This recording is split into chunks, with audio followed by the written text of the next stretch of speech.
Hello everyone. Today we're going to be talking about Capcut, my favorite topic, every creator's best friend.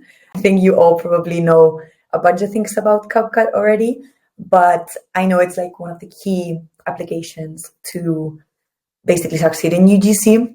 So it's never bad to brush up on your skills and also get another perspective of how other people edit because it's super different and it could really bring some new insights to your own editing process. First things first, my name is Etha. I'm Toral's community manager and I've also been a content creator for over a year now. These are a few links I have decided to share with all of you. For you guys, for the people that are already Toral members, you already know this, but for those that don't, you can join Toral through this QR code. We are a UGC platform that connects both creators and brands. So great place for those starting in UGC that don't know where to get deals and those that are experienced and just want an easier way to get jobs. And I also shared the UGC Diaries, which is a blog that we have here on Toral, which basically touches on every single topic that you might be interested in as a UGC creator. I wrote everything in there. It's basically all of my knowledge on UGC. First things first, I am aware that all of you might have different levels of editing, but I have prepared a range of tips from the beginning of how to do the basic editing things for those creators that have never done it before or they're just starting. But don't be discouraged if you already know these things. I think it's always good to hear about them because I've also tried to put my perspective in how to make your editing the most effective. So it's not only about how to edit the basic cuts and stuff. It's just the order that I follow to make sure I'm the quickest and I'm the most effective at editing. That's what we're going to go through. And then at the end, I'll also run through some cool tricks. Getting into the real matter. Why does editing actually matter? There's no videos without editing, but editing is actually goes so much further than that because there's a difference between doing basic editing and doing very experienced level of editing, which creates a video that is just 1,000 times better from that basic video that you might create if you don't have any editing knowledge. Editing is the best way to increase the engagement of your videos, make your videos really pop out, stand out, and make sure that the audience is not bored. You can do a lot by filming yourself and talking to the camera in a very excited way, but if you can even make it better through editing, then that's gonna elevate your videos incredibly. And also it could be used for when you're promoting a product, you also want to highlight maybe some USPs in a better way, whether that's with text, pop, sounds. We're gonna touch on all of that today as well. Disclaimer. Some of these features are Capcut Pro. So if you're taking UGC seriously, I highly recommend paying for Capcut Pro. I'm going to do a step-by-step process of how I edit my videos so that you can all see exactly how it looks like to take a video from raw to fully edited. I'm going to play this little video. You're going to see exactly the process, but I'm going to talk through it so you can maybe just either have Capcut open on your phone if you want to follow through while I explain, or you can just save this presentation for later if you really want to see the nitty-gritty of how to do it. I always import my video onto Capcut.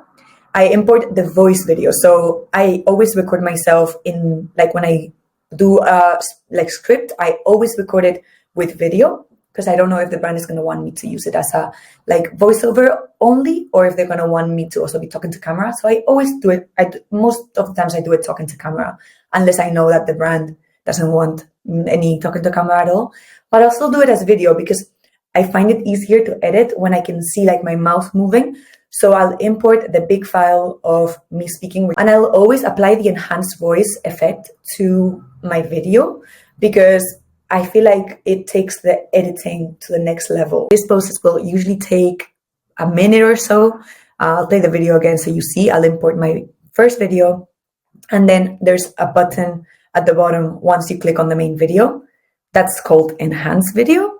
Enhanced voice is literally this little microphone thing. And then once it's done, I'll start my real editing. I'll also adjust the volume. So you can do this also at the bottom. You'll find the little volume button as the one shown in the presentation. And then I'll adjust it a little bit higher just because I feel like if I don't adjust the volume, my videos tend to be a bit soft-spoken. So I prefer to make sure that it's nice, everyone can hear it nicely. But don't overdo it because it can be too loud. So once that's done, we'll start the cuts. I always start my video by cutting the big 5-minute or 3-minute video of me speaking with all the mess ups and all of the redos.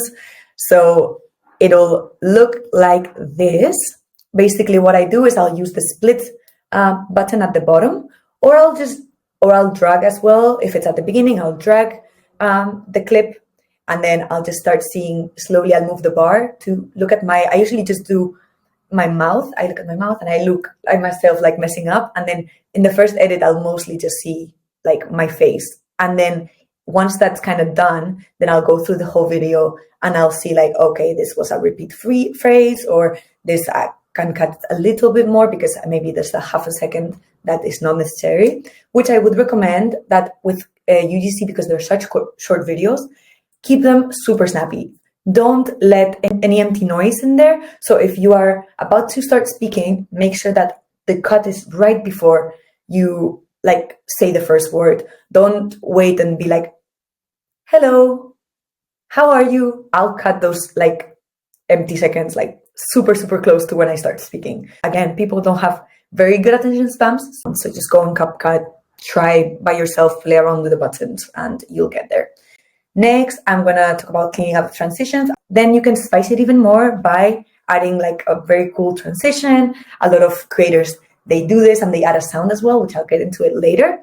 By adding transitions, you'll also make it more dynamic. So again, more engagement. It's very easy to put transitions on Capcut. You will just literally press, when you see the bar, they'll be in the split section between the two clips. You just click exactly there, and then the transition list will come out. I don't know if you can see it, but if you have the presentation open, you'll be able to see it. You can play around, and what I do is I also cut the length of the transition. So when you apply the transition, you'll see underneath there's a little bar. I usually make the transition shorter because on Capcut I do see that they're quite long. So the transition will be going on for a second, and I don't want it to be a second. I want it to be like 0.2 seconds. So I'll just like make it shorter to make sure, again, it's kind of like flows quickly. That's kind of the effect that it creates. And there's a million transitions you can play with. Okay, so that's the first 4 steps. I hope everyone is following along. And now continue with a bit more expert stuff, still very basic, but now we're jazzing up the video. So once we have the basic video of, let's say, me speaking, then I will go on with the B-roll. For those that don't know, the B-roll is the overlay videos that go on top of the B-roll. So you won't be seeing my face anymore. You'll be seeing whatever I add on top. Very easy as well. To do this, you literally just have to click the overlay button on the bottom screen. So you'll see it looks exactly like the one in the presentation. I'll play the video so you see. You click the overlay button, and then your whole gallery will appear, and then you can just select the video. See the script video, and then it will come up underneath, and then you can move it along to see what area of the video you want it to come up in.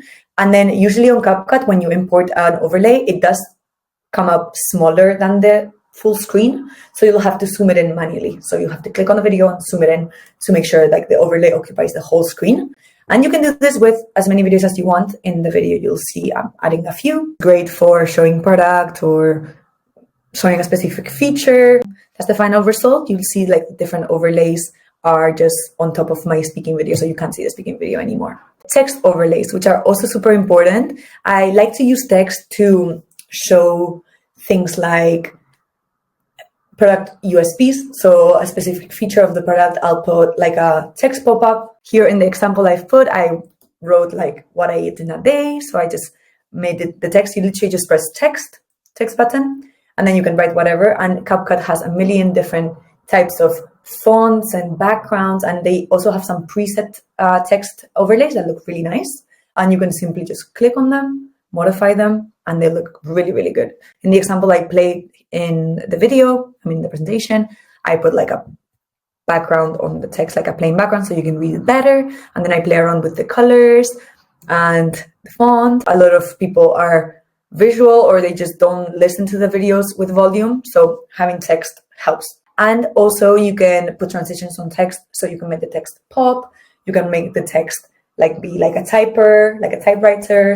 And then you can combine it with some sound effects if that's also your thing. If you can If you know how to do that, I'll show you. And then another essential step that I do after everything is done, I add subtitles.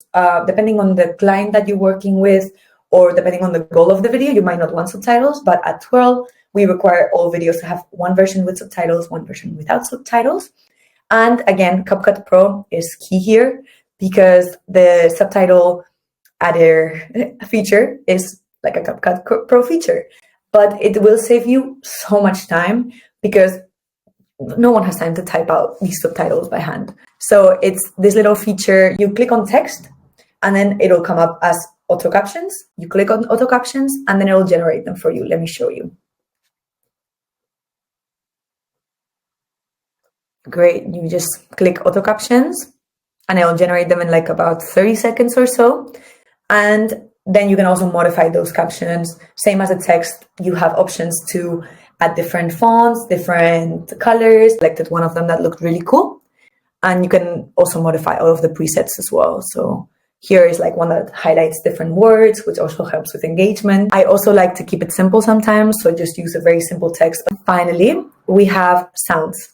You can do sounds for, like, this applies for both like adding background music, which CapCut has a lot of like options that are copyright free.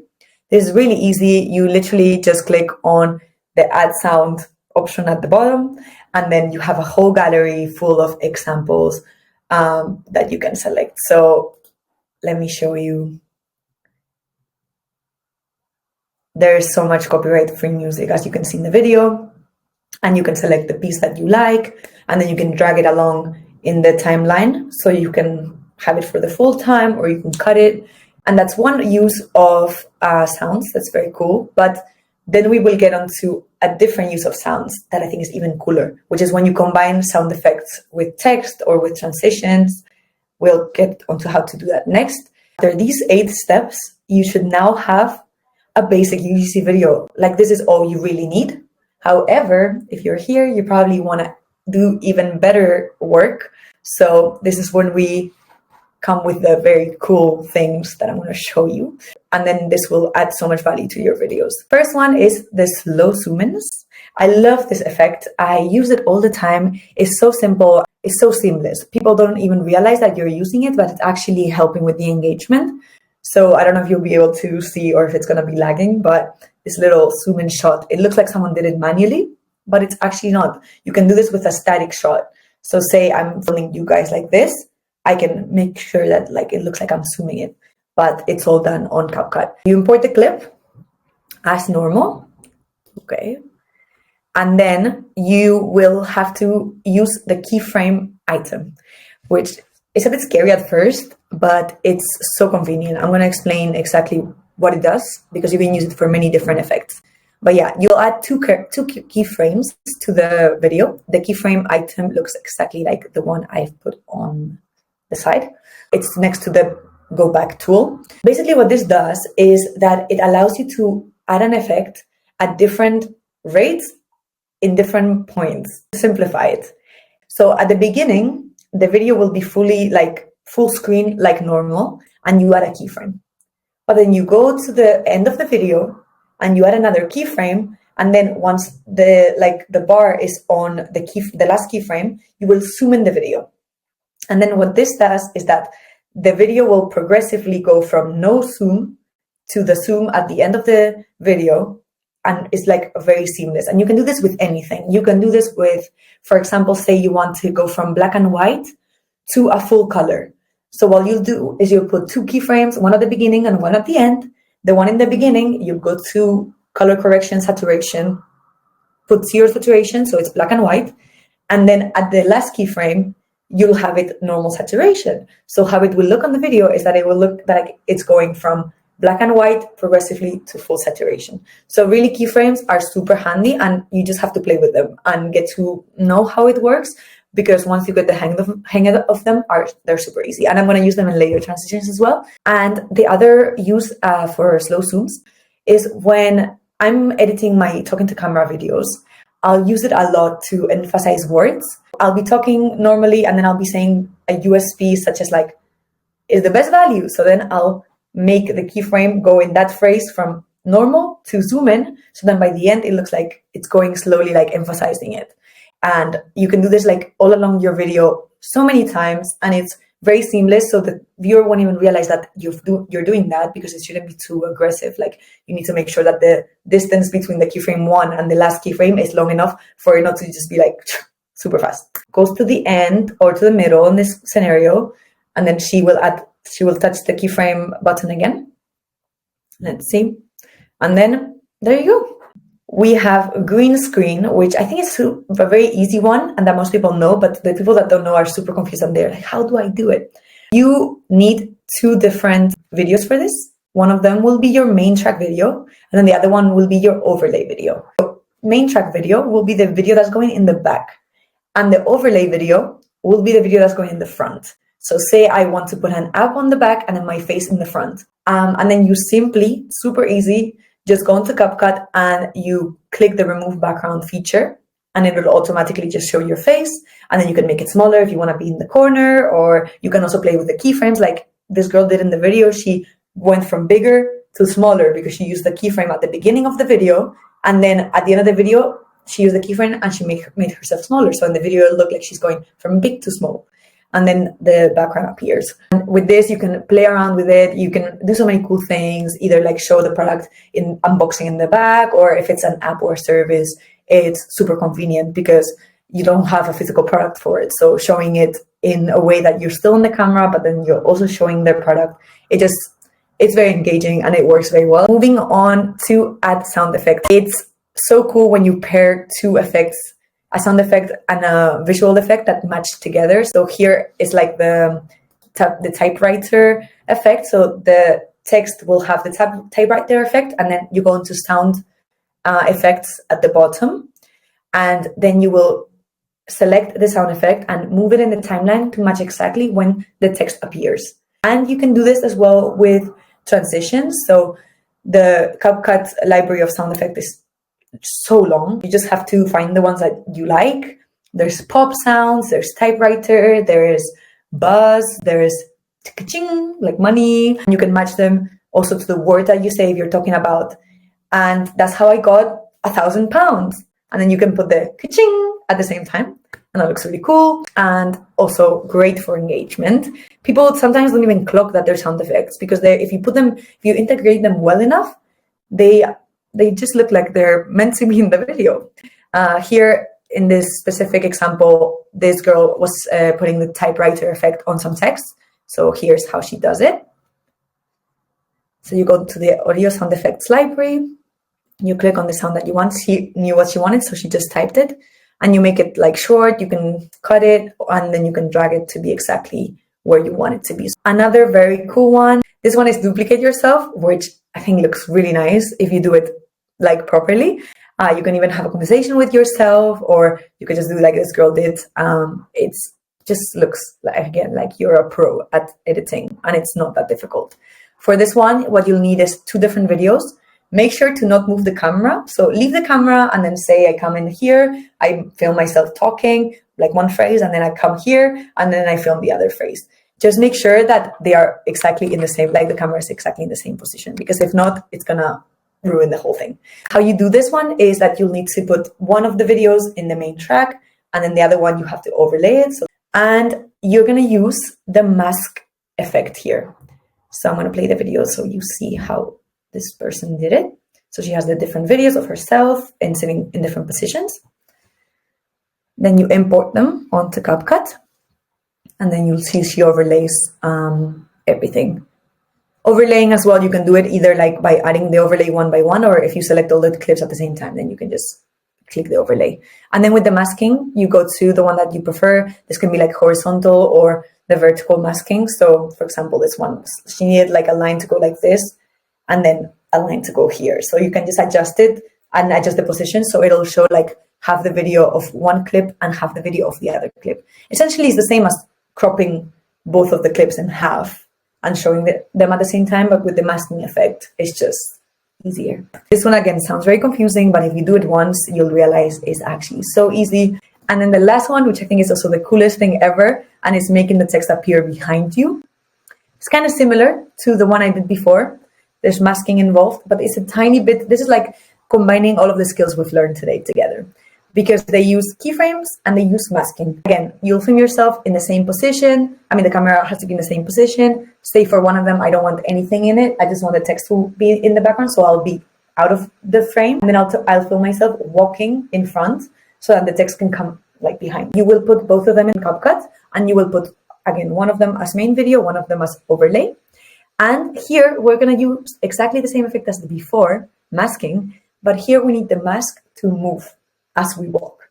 So how do we do this? With keyframes. When you're not, we'll use the mask effect and then we'll move it for it to cover the whole video. So for me to show myself not in the video, then, I mean the text not in the video, then I'll put a keyframe, then I'll move the mask, and then I'll put another keyframe, I'll move the mask, I'll put another keyframe. And in this way, it's gonna look like very, very like seamless.